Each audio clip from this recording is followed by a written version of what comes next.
केलवड। हो पळय, हांव हांगा आसां। नियाळा कादार।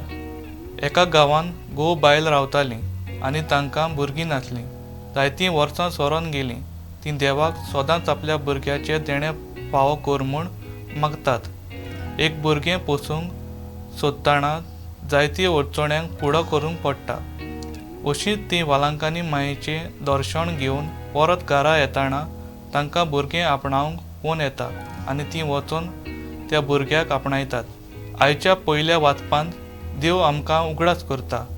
आपल्या कुलो मारतल्यांक आपूण केदींच सांडचो ना।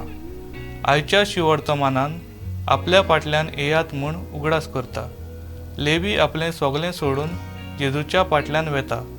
तो वायट स्वभावाचो मनीस आसलो तरी जेजू जाणा जावन लेवीगेर जेवणाक हाजीर जाता आनी ताका तारण दिता।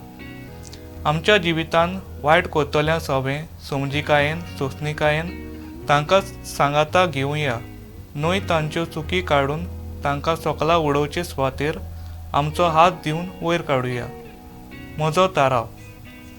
पातकाच्या बारांत आसलेल्या भावा भयणींक आमच्या मागण्यांचो आदार दिवंक हांव वावुरतलों।